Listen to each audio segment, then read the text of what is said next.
In the mist of time, before the great battles of Troy, before the heroic deeds that would echo through the centuries, there was a child whose name would become synonymous with unparalleled strength and unmatched bravery. This is the story of the birth of Achilles, the greatest of all Greek warriors. The year was long before the Trojan War.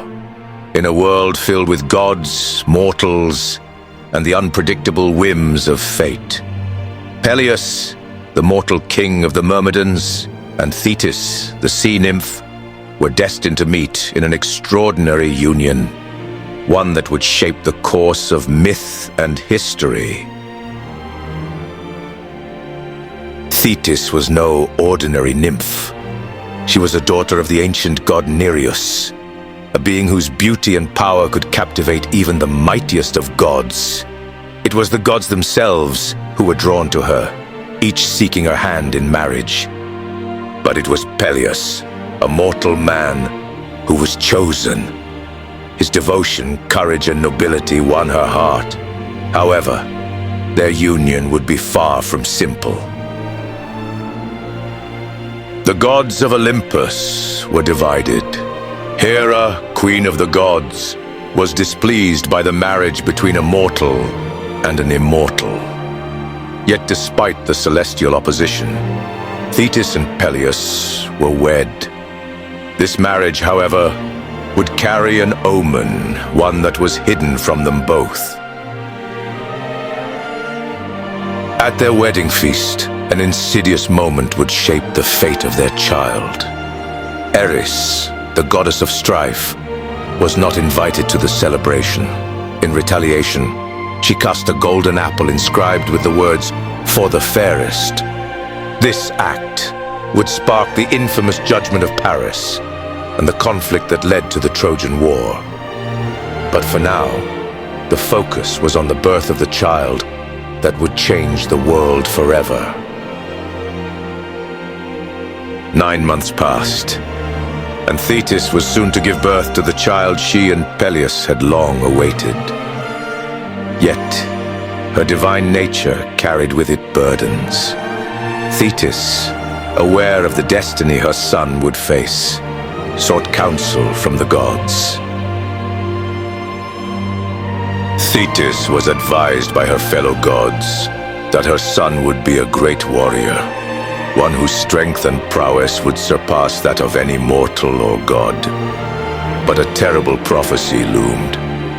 Her son's fate was to die young, an early death in the prime of his life, his death tied to the fall of Troy. Despite the knowledge of her son's grim fate, Thetis and Peleus could not be deterred. They awaited the birth of their child with both anticipation and dread, knowing that whatever his future might hold, he would be extraordinary. The day came, and the child was born. Achilles, a child of remarkable beauty and power with strength in his very veins. But his birth was also marked by an act of extraordinary significance, one that would further cement his place in legend. To ensure her son's immortality, Thetis sought the ancient ways of the gods. In the dead of night, she dipped the newborn Achilles into the sacred waters of the river Styx, a river that ran through the underworld itself. The waters, said to grant immortality, washed over him, making his body impervious to harm, except for one small part, his heel.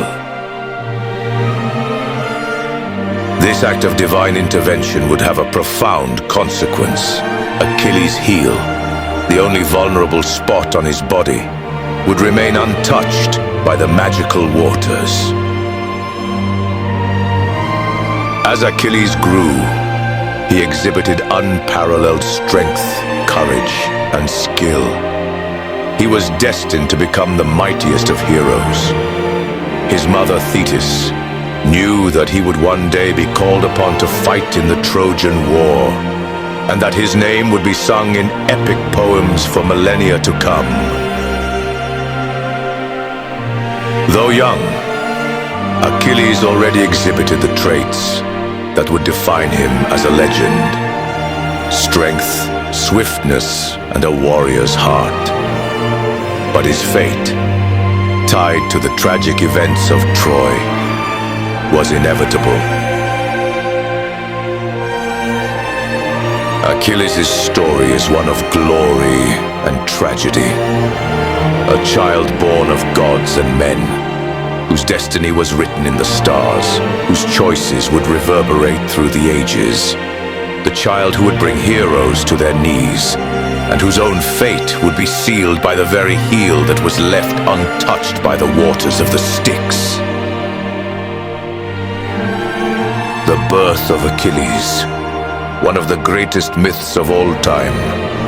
A hero, a legend, and a warrior whose name will never fade from memory.